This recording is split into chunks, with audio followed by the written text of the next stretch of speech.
Home confinement started the end of October. We spent our first wedding anniversary in our kitchen because John couldn't leave the house.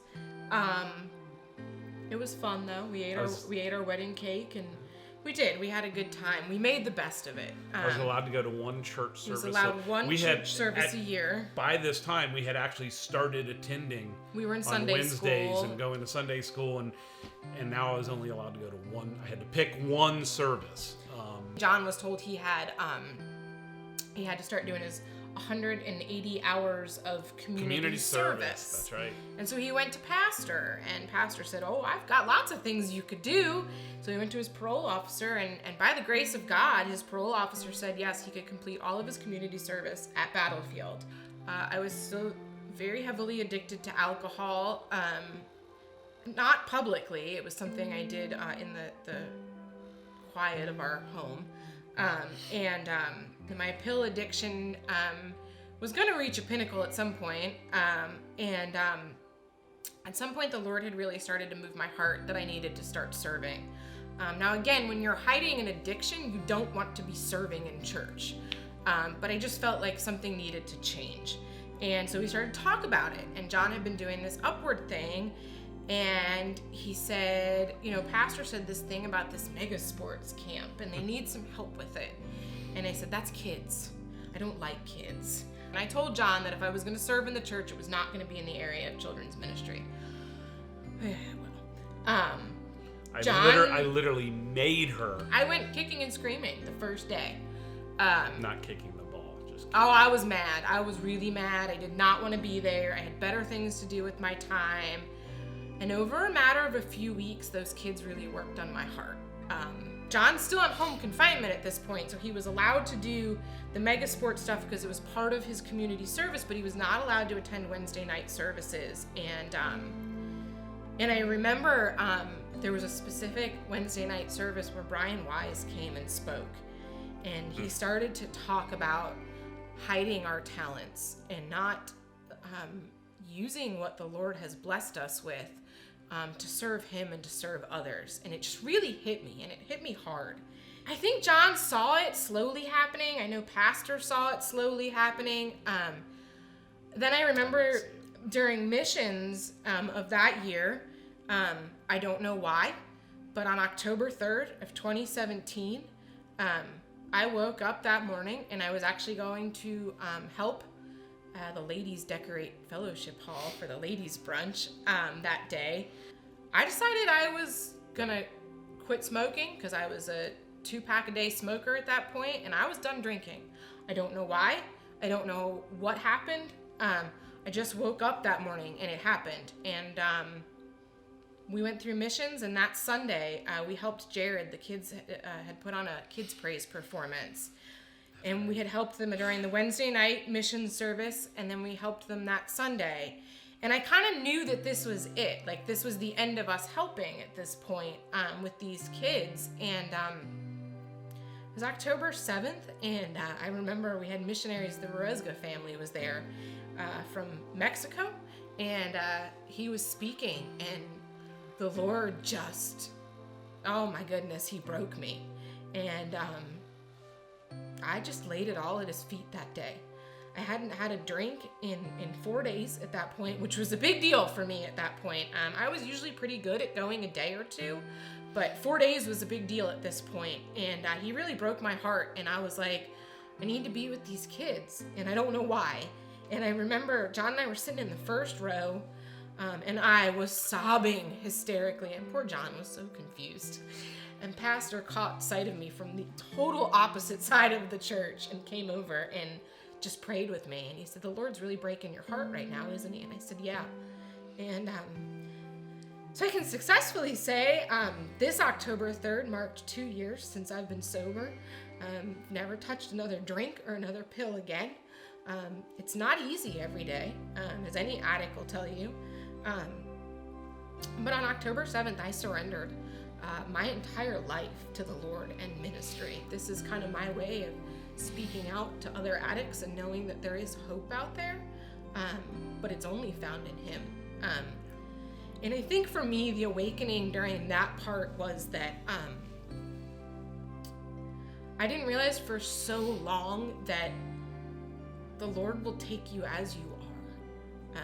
I kept thinking I had to get right, I had to get perfect, I had to do all these things, and I didn't. He came in and changed me, and made it so that I realized I didn't need those things to fill that void anymore. And as that happened in October of that year, I picked up some clients. Things started looking a little better. I would bet they will never be where they were, yeah. But by the grace of God, and only by the grace of God, we've never missed a mortgage payment. I've never missed a alimony or child support payment. We've paid our bills. We struggle, no doubt about it. And here I am, a convicted felon. I've got $600,000, $500,000 in legal bills I can't pay. I mean, there's no way I can pay it.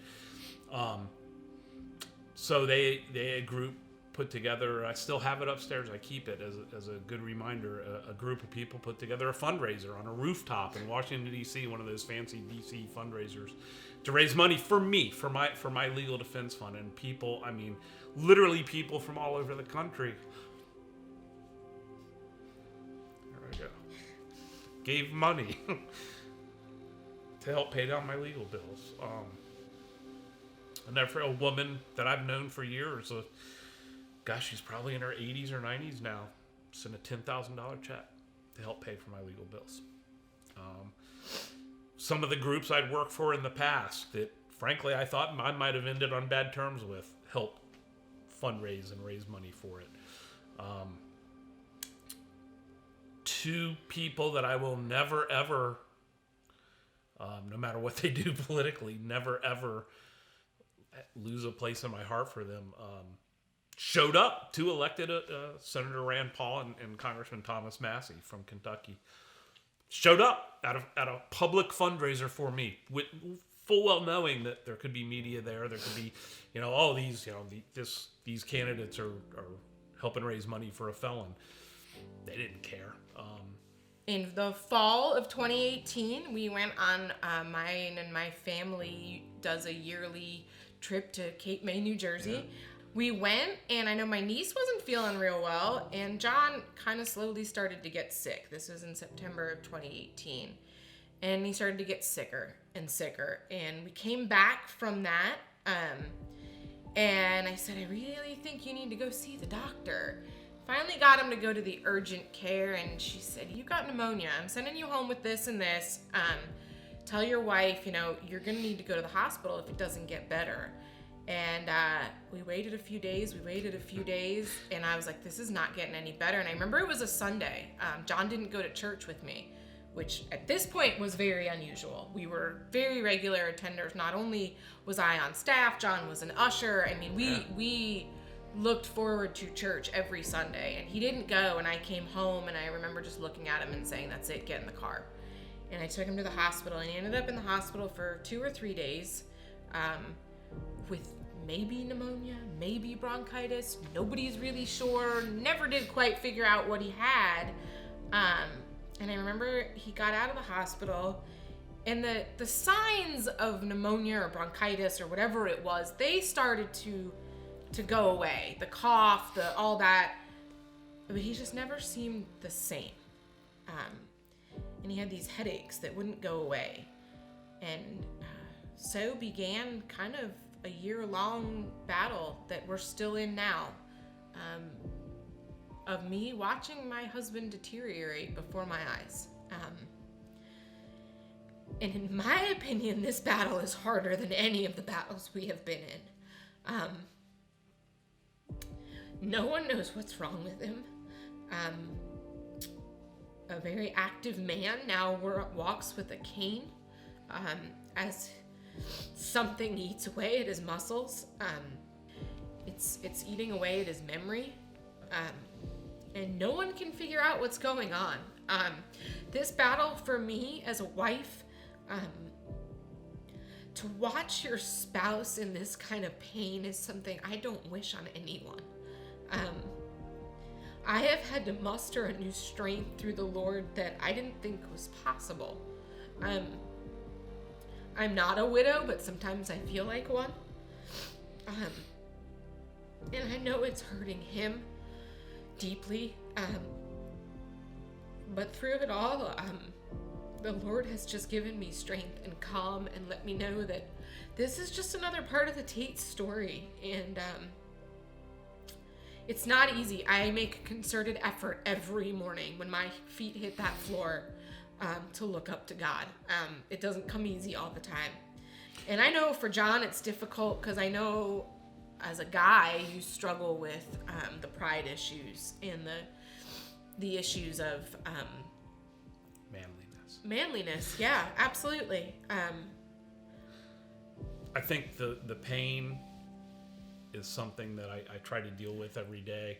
The mental anguish of not being able to remember things, of the falls.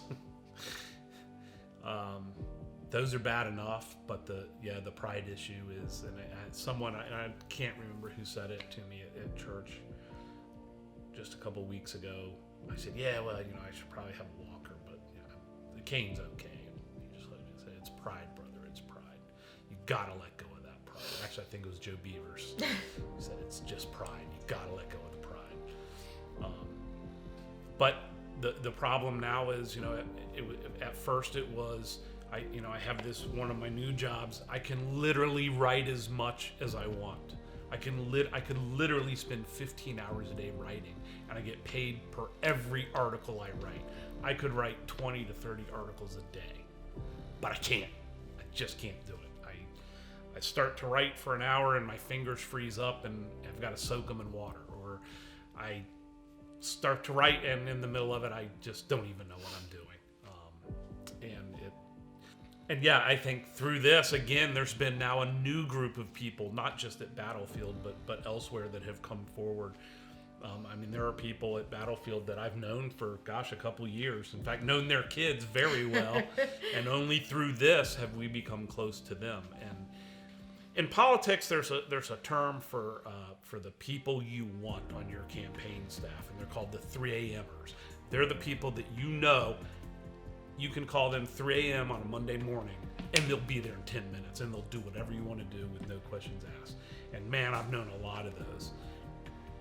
Man, Battlefield is full of 3 a.m.ers. It is.